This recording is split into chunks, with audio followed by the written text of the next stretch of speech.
अस्सलाम वालेकुम दोस्तों, आज की वीडियो में मैं आपको दिखाने जा रहा हूं कि ये देखें आपके 545 वाट के 4 पैनल लगे हुए हैं। ये मैंने ही लगाए थे और बहुत अच्छा काम कर रहे थे अभी तक, लेकिन बाद में इन्होंने इसके ऊपर ये देखें आपके ये जुगाड़ इन्होंने अपनी तरफ से बड़ा बेहतरीन किस्म का लगाया है। इन्होंने इसके ऊपर पत्रियाँ इस तरह से वेल्ड करवा दी कि हमारे जो सोलर पैनल हैं वो मज़बूत रहेंगे और हवा में उड़ेंगे नहीं। तो अब ये देखें कि इसकी वजह से हुआ क्या कि इनका जो करंट था बिल्कुल ही कम हो गया और जितना ये 4 सोलर पैनल काम करते थे अभी एक सोलर पैनल सिर्फ काम करता है, यानी कि उतनी पावर आ रही है जितनी एक सोलर पैनल अगर पूरा काम करे तो, जबकि लगे 4 हुए हैं। तो इस तरह से आप ये देख लें कि ये बिल्कुल अगर आप एक हाथ से भी साया करेंगे किसी भी पैनल के ऊपर तो भी पैनल जो है वो 50% काम करेगा। 100% तो वैसे भी पैनल जो होता है उसकी एफिशिएंसी नहीं होती, लेकिन अगर आप उसके ऊपर एक हाथ का साया भी कर देंगे तब भी ये 50% पे चला जाता है।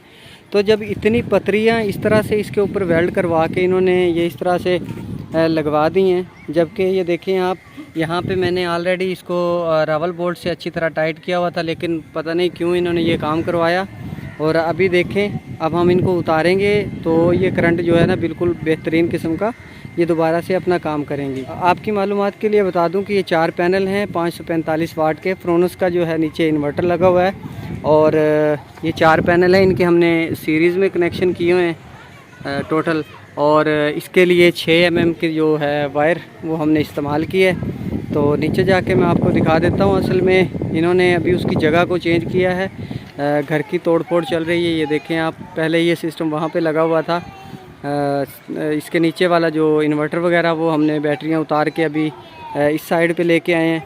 तो वो भी मैं आपको दिखाता हूँ कि आरजी एक बार रखना है, लेकिन सिस्टम आपकी मालूमात के लिए आपको दिखा देता हूँ। दोबारा से मैं आपको बता दूँ कि ये 4 पैनल हैं 545 वाट के और 6 mm की तार जो है इस्तेमाल की गई है। चारों को हमने सीरीज़ में कनेक्शन किया हुआ है। मज़ीद आपको नीचे जाके मैं दिखा देता हूँ। ये 2 बैटरियाँ हैं, इसके साथ ट्यूबलर TR 1800, जबकि ये फ्रोनस का जो है यहाँ पे इन्वर्टर लगा हुआ है। और इसके साथ हमने ये एक छोटी सी डिब्बी लगाई थी, इसके अंदर ब्रेकर लगाए हैं। ये देखें, तो ये DC के लिए ब्रेकर है, जबकि ये आउटपुट के लिए मैंने सिंगल लगाया है। और ये इनपुट AC जो हमने इसको देनी है, कभी वापडा देनी है या नहीं देनी, इसलिए हमने इसको लगाया हुआ है। वैसे तो ये ऑटोमेटिक होते हैं, हाइब्रिड जो UPS होते हैं या इन्वर्टर होते हैं, आपको पता है कि सोलर के टाइम वो सिर्फ सोलर ही चलाते हैं और ख़ुद से डिटेक्ट कर लेते हैं इलेक्ट्रिसिटी को भी। लेकिन फिर भी इसमें मैंने एहतियातन ये जो है ब्रेकर इस्तेमाल किए थे। तो अभी हम इसको ऑन कर लेते हैं। तो देखें आप, ये मैंने सोलर का जो करंट था इसको हमने सीरीज़ में जोड़ के जो दिया था। तो अभी हम इसको ऑन कर लेते हैं। तो देखें आप, ये मैंने सोलर का जो करंट था इसको हमने सीरीज़ में जोड़ के जो दिया था। अभी हमारा इन्वर्टर जो है वो सोलर पे काम करना स्टार्ट हो गया है।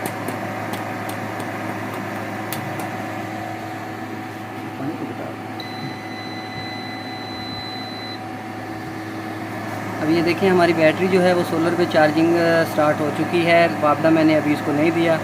तो इस तरह से दोस्तों, लेकिन आपने ये ख्याल रखना है कि इस तरह से पैनल के ऊपर कभी भी पतरियों का इस्तेमाल नहीं करना। आपकी जो सोलर की एफिशिएंसी है वो सिर्फ 30% रह जाएगी। वीडियो को लाइक ज़रूर किया करें, चैनल को सब्सक्राइब करें, बेल आइकन को ज़रूर प्रेस करें। Thanks for watching. अल्लाह हाफिज़।